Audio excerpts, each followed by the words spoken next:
नमस्ते बच्चों। आज हम हिंदी पाठ्य पुस्तक योग भारती के अंतर्गत सुनो किशोरी आशा रानी होरा का पत्र रूप निबंध देखेंगे। सुनो किशोरी आशा रानी होरा। लेखक परिचय। श्रीमती आशा रानी होरा जी का जन्म 7 अप्रैल 1921 को विभाजित भारत के झेलम जिले की तकवाल तहसील स्थित ग्राम दुल्हा में हुआ। आधुनिक हिंदी साहित्य में नारी विषयक लेखन में आप अपना अलग स्थान रखती है। प्रतिष्ठित पत्रिकाओं में आपके लेख धारावाहिक रूप से छपते रहे। विभिन्न क्षेत्रों में अग्रणी रही महिलाओं के जीवन संघर्ष को चित्रित करना और वर्तमान नारी वर्ग के सम्मुख आदर्श प्रस्तुत करना आपके लेखन कार्य का प्रमुख उद्देश्य रहा है।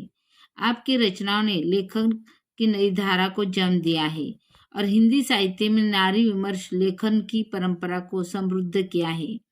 आप अनेक प्रतिष्ठित पुरस्कारों से सम्मानित हैं। आपका निधन 2009 में हुआ।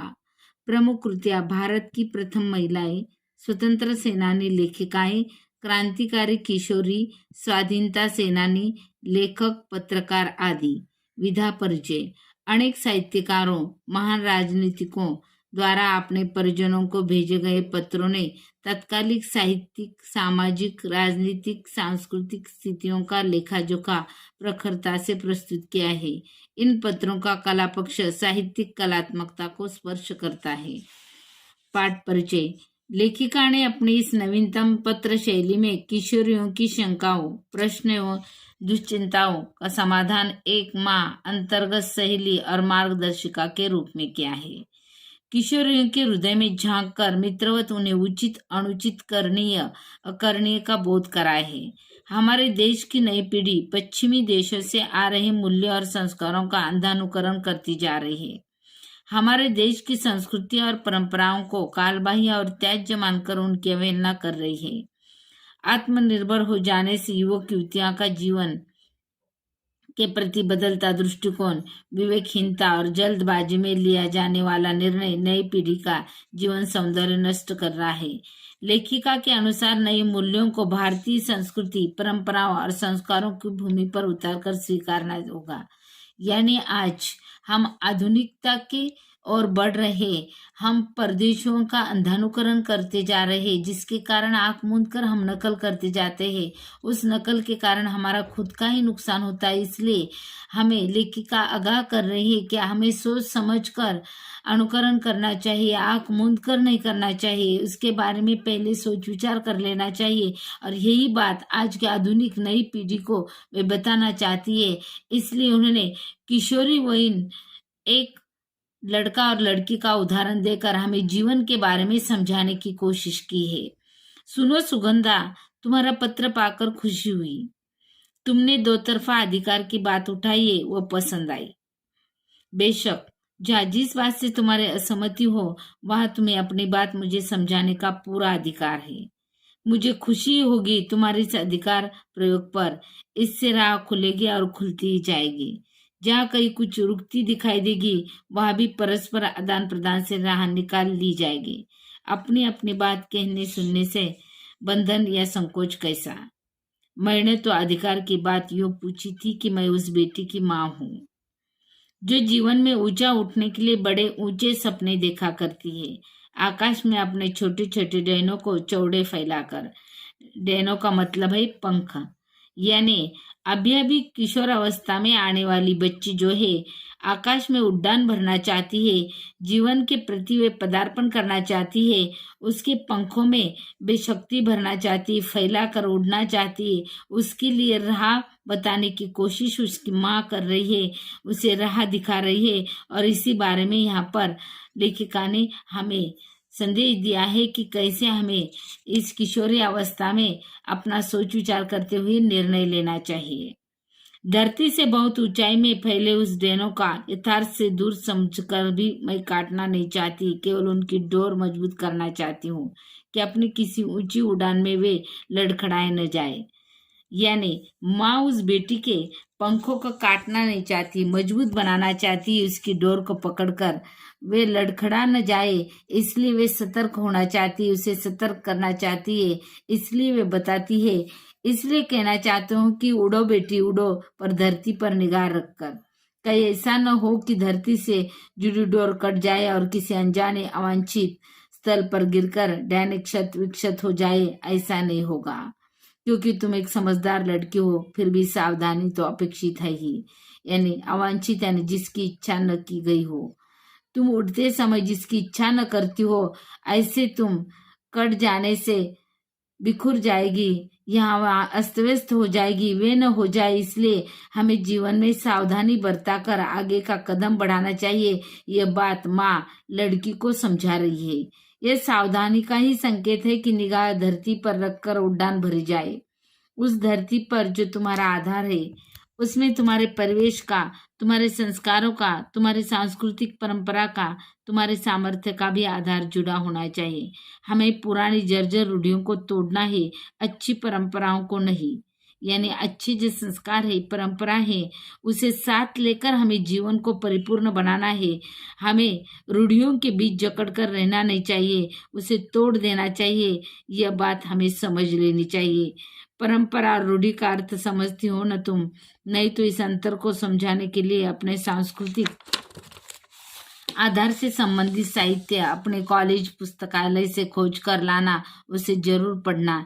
यह आधार एक भारतीय लड़की के नाते तुम्हारे व्यक्तित्व का अटूट हिस्सा है। इसलिए यानी हमारी जो परंपरा है, हमारे जो संस्कार है, उसे छोड़कर हमें आगे नहीं बढ़ना है, तो उसके साथ लेकर हमें आगे बढ़ना है, अपना जीवन विकसित करना है, क्योंकि वह हमारे व्यक्तिमत्व का एक अविभाज्य अंग है, हिस्सा है। इसलिए हमें उसे साथ लेकर जाना है। इसके लिए हमें अच्छे साहित्य पढ़ना है, अच्छे पुस्तकों का इस्तेमाल करना है, तब हमारा जीवन जो है वे अच्छा बन जाएगा। बदलते वक्त के साथ बदलते समय के नए मूल्यों को भी पहचान कर हमें अपनाना है। पर यहाँ पहचान शब्द को रेखांकित करो। बिना समझे, बिना पहचाने कुछ भी नया अपनाने से लाभ के बजाय हानि उठानी पड़ सकती है। जो अपरिचित है उसे अपनाना नहीं चाहिए। पूरा उसका परिचय कराकर, पहचान बनाकर ही उसे अपना लो, तब हमारा जीवन जो है वह अच्छा खासा बन जाएगा। नहीं तो हमारा जीवन नेस्तनाबूद हो जाएगा। पश्चिमी दुनिया का हर मूल्य हमारे लिए नए मूल्यों का पर्याय नहीं हो सकता। हमारे बहुत से पुराने मूल्य अभी इतने टूट फूट गए हैं कि उन्हें भी जैसे तैसे जोड़कर खड़ा करने का मतलब होगा अपने आधार को कमजोर करना, या यूं ही भी कह सकते हैं कि अपनी अच्छी परंपराओं को रूढ़ी में ढालना। यानी पश्चिमी दुनिया का जो मूल्य है उसे हम पर्याय बनाकर ले सकते हैं, परंतु उन मूल्यों को हमें छोड़ना नहीं चाहिए जो हमारे पुराने मूल्य हैं, जो टूट कर बिखर गए हैं। उसे हमें जोड़कर अपना लेना चाहिए, तब वे मूल्य हमारे काम आ सकते हैं। इसलिए हमें प्रयास करने की आवश्यकता है। समय के साथ अपना अर्थ खो चुकी या वर्तमान प्रगतिशील समाज को पीछे ले जाने वाली समाज की कोई भी रीति नीति रूढ़ी है, समय के साथ अनुपयोगी हो गए मूल्यों को छोड़ती और उपयोगी मूल्यों को जोड़ती निरंतर बहती धारा परंपरा है, जो रूढ़ी की तरह स्थिर नहीं हो सकती। हमारी रूढ़ी परंपरा में भी नीति मूल्य है, उसे हमें अपनाना चाहिए। वे बहती धारा की तरह है, वे स्थिर नहीं है, वे बदल जाती है। उसका बदलाव जो है हमें अपनाना चाहिए। यही अंतर है दोनों में। रूढ़ी स्थिर है, परंपरा निरंतर गतिशील है। रूढ़ी स्थिर होती है, रूढ़ी में बदलाव नहीं आता, लेकिन परंपरा में बदलाव आता है, वे निरंतर बदलती जाती है। और इन दोनों में यही अंतर होता है। एक निरंतर बहता निर्मल प्रवाह है जो हर सड़ी गली रूढ़ी को किनारे फेंकता और भीतरी बाहरी देशी विदेशी उपयोगी मूल्यों को अपने में समेटता चलता है। यानी इन दोनों में यह अंतर है कि एक निर्मल जल की तरह बहता रहता है, सड़ी गड़ी रूढ़ियों को वे बाहर फेंक देता है और अच्छे खासे मूल्यों को अपने में समेट लेता है। इसलिए मैंने पहले कहा है कि अपने टूटे फूटे मूल्यों का भरसक जोड़कर खड़ा करने से कोई लाभ नहीं। आज नहीं तो कल वे जर्जर मूल्य भर्रा कर गिरेंगे ही। जर्जर मूल्य यानी कमजोर, बेकार। जर्जर यानी कमजोर, बेकार मूल्य जो है वे कभी न कभी नष्ट होने वाले ही है। तो क्यों ना आज हम उसे नष्ट कर देंगे, फेंक देंगे और भरसक प्रयत्न करते हुए आगे बढ़ जाएंगे। इसी तरह पश्चिमी मूल्य भी जो हमारी धरती के अनुकूल नहीं है, जो कि त्यों यहाँ नहीं उगाए जा सकते, उगाएंगे तो वे पौधे फलीभूत नहीं होंगे, होंगे तो जल्दी झड़ जाएंगे, वे फल हमारे किसी काम के नहीं होंगे। यानी पश्चिमी मूल्यों को हम यहाँ पर फलीभूत करने की कोशिश करेंगे तो वे जल्दी से फल फूल नहीं पाएंगे, क्योंकि वे वैसे की वैसे ही जमीन पर फल नहीं सकेंगे, फूल नहीं सकेंगे, इसलिए वे हमारे कोई काम के नहीं होंगे। उन्हें हमें सोच समझकर अपना लेना चाहिए। गलती से आंख मूंद कर हम उसे अपना लेंगे तो नुकसान हमारा ही होगा। मुझे लगता है पत्र का अंश आज हम तुम्हारे लिए कुछ भारी हो गया। बेहतर है अपनी संस्कृति व परंपरा को ठीक से समझने के लिए फुर्सत के समय से संबंधित साहित्य पढ़ना, इसलिए कि बुनियादी जानकारी हर भारतीय लड़की के लिए जरूरी है, जिससे वह अपनी धरती, अपनी जड़ों को अच्छी तरह पहचान सके।